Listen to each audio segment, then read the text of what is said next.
McMullin tweeted, "A vote for Pence is a vote for Trump, and a vote for Trump is a vote for religious bigotry, misogyny, and the expansion of government." McMullin's a former intelligence officer in the Central Intelligence Agency, an investment banker at Goldman Sachs, and a senior staffer up on Capitol Hill for House Republicans. He joins me now. Evan, what do you think of if somebody votes for you and you carry the electoral votes of Utah? What does that do to the race for president come election night itself? What does that do? Well, if you believe the polls, and I do believe the polls, Hillary Clinton has a massive lead in most electoral college projections. And so what happens here in Utah is not likely to impact the outcome. What's that? It stays in Utah? Well, for now it does, but we're building a new conservative movement because we think that's what's required. Mike Pence said that voters should come home to Donald Trump, which I think is ridiculous because conservative voters can never be at home with Donald Trump. Donald Trump has invited Vladimir Putin in to influence our elections and undermine our elections and our democratic institutions. He's attacked people for their race and religion and their gender. This is not what real conservatives stand for, and it's not what principled conservatives in the Mountain West and in Utah stand for. So there's no going home to Donald Trump for true conservatives. What other state do you have a decent chance in winning? You got a good shot in Utah. We've looked at the numbers there, those electoral votes. Where else can you win besides Utah? Well, our best chances are in the Mountain West. No, name the state. Other state besides Utah you can win. Idaho and you Wyoming believe you can are carry our best Idaho. chances. You believe you can win Idaho. We can, but look, Chris, we've been transparent about this whole thing the whole way through. I'm an independent candidate. I don't have the support of a party. We have a strong message, and we're running on that. We have limited resources, so we have to choose very wisely about where we spend them and our time. And the reality is that we knew we would need to do that, and we focused on the Mountain West because that's where Hillary Clinton and Donald Trump were rejected. And we've gotten a lot of traction here in Utah. I was born here. I'm with you on that. I know you got the roots out there. I know Utah politics. Let me ask you about why LDS people, people who are members of the Church of Jesus Christ of Latter-day Saints, why they would like you. Let me put it this way, a tougher question. Why wouldn't they like a guy of Trump's lifestyle? What is it about his personal behavior that turns off Mormon people, generally speaking? What is it?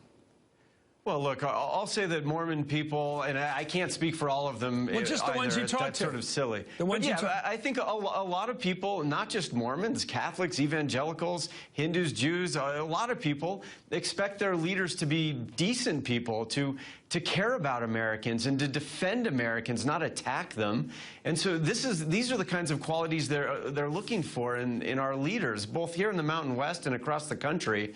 I think Donald Trump's indecency and the way he treats people, the way he attacks people of different faiths and based on their gender or skin color, it doesn't sit well with people out here, and they know that our leaders need to be uniting and respectful of Americans. Well, after being turned off by Donald Trump and disavowing the Republican nominee, Utah Republican Congressman Jason Chaffetz is now back on board with Trump. He tweeted just yesterday, "I will not defend or endorse Donald Trump, but I am voting for him. HRC is that bad. HRC is bad for the USA." What do you think of that statement by a congressman who's been around a bit out there who's now going to vote for Trump?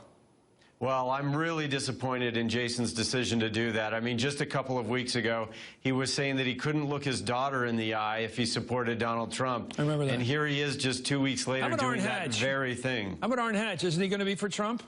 The senior senator Orrin Hatch has been for Trump, and unfortunately, he's urged Utahns to, quote, do the right thing and support Donald Trump. How about Mike Lee, the other senator? Well, I don't know about Mike Lee. I think he's taken a stand in some way against Trump. He has? But look, well, he has. He tried. He was at the convention. But this is the thing. Our leaders need to take a stand for what has made this country special, which is that all men and women are created equal. That's true for all humans, but it's enshrined in our founding documents that all have inalienable rights to life, liberty, and the pursuit of happiness. And if our leaders won't stand up for those principles, we have to ask ourselves, what are those leaders doing? And it's not just enough to say, I oppose this or I oppose that candidate or idea. True leadership is standing up and saying what you're for, and then fighting for that thing. And that's what I think that's nicely put. But you know what I think's going on? I believe that What's the LDS community in your state is appalled by Trump's public behavior. Uniquely appalled. No, uniquely appalled. They don't like showing off, braggarts. It's not just the sexual misconduct. It's the bragging. It's the egotism. All of that stuff about Trump. I look at the guy and say, I worked with Mormons out there. My wife's worked with Mormons. We really get along and like the people. If you can generalize, we like the people. And one thing we notice about them is modesty and humility. This guy, Trump, is not your guy.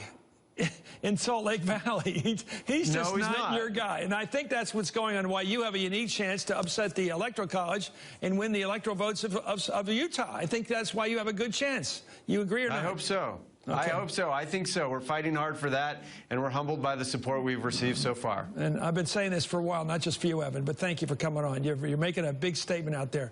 Up next, we've been hearing from Trump supporters who are calling for, this is a weird word in this country, revolution if Hillary Clinton wins. Well, now new polling shows Americans are really worried about the threat of just that. Maybe some violence? That's ahead with the Roundtable. You're watching Hardball, the place for politics.